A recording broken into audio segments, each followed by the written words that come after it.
The 2003 Canberra firestorm was a natural disaster for wildlife, not least of which was the koala. Now, they were never common here, but the bushfire wiped out what was left of them.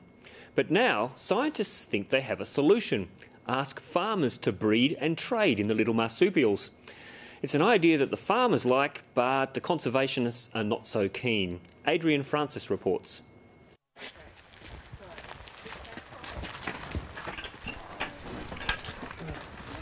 Morning, mate. It's a solitary life for this 4-year-old male koala. Mo was hand-raised in a Victorian zoo before being relocated to the Tidbinbilla Nature Reserve on the western edge of Canberra 3 years ago. There we go. Mo is a rare sight in the ACT where koalas are considered locally extinct. The outlook is not much better in New South Wales, where numbers have dropped by a third over the last 2 decades. It is even worse in Queensland, where numbers have plummeted 40% over the same period. But the embattled koala is faring much better in other states. What we've got here is some South Australian animals that were in overabundance on Kangaroo Island. Tony Corrigan is a senior wildlife officer with the ACT Parks and Conservation Service. He says there's a lack of genetic diversity in these captive koalas. Those animals were removed and sterilised at the time so that they couldn't breed. Just give him a quick scan.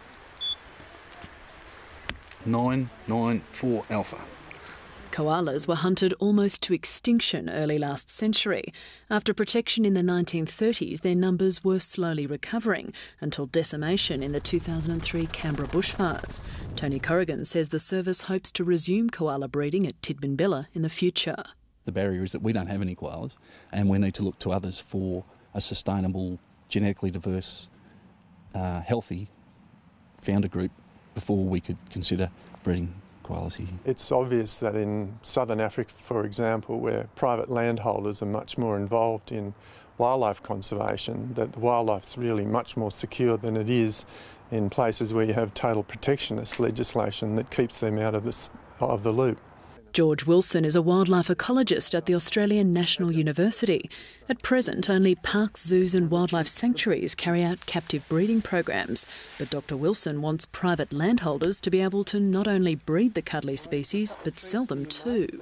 And this would involve some sort of ownership.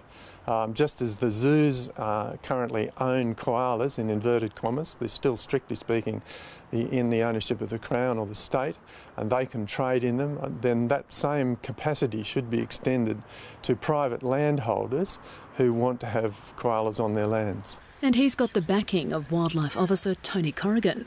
I don't think land tenure is important, it's more about where is the best habitat, and if that habitat is on private land, then we should be looking at populating that habitat. There's a couple of thousand acres of bush here. Yep. I'm sure koalas will work here. The philanthropist and farmer Anthony COOTE owns Maloon Creek Natural Farms east of Bungendore.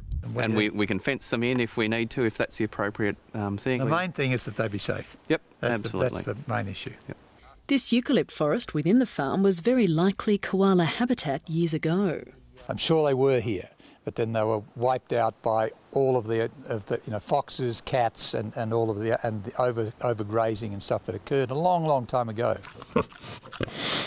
It's an unusual farm. Tony COOTE has bequeathed it in perpetuity for education and sustainable farming research. And Mr COOTE wants to dedicate 700 hectares to reintroduce koalas.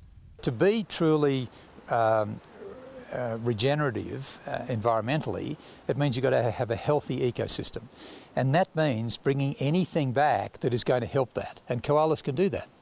We probably get 2 emails a week from people saying, I have a beautiful piece of habitat and no koalas. Please give us some.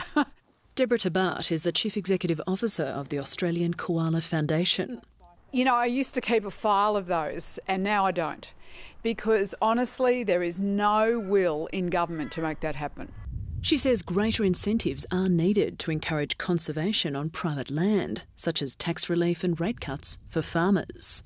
But the Foundation strongly opposes commercialising koala conservation. if those landholders sought to, say, sell koalas down the track, then I'm totally against that. I think that once you start privatising Australian wildlife, you open the doors to all manner of things, and least of which is the black market. Well, we're not doing such a good job at the moment, are we? It's about time we had a really hard look at why things haven't improved over these years. Australia's got something like 1,700 animals and plants listed under the EPBC Act at the federal level. Lots of them are critically endangered, and these are ideas that don't just apply to koalas, they apply to a myriad of other species. So cute. Adrian Francis with that report.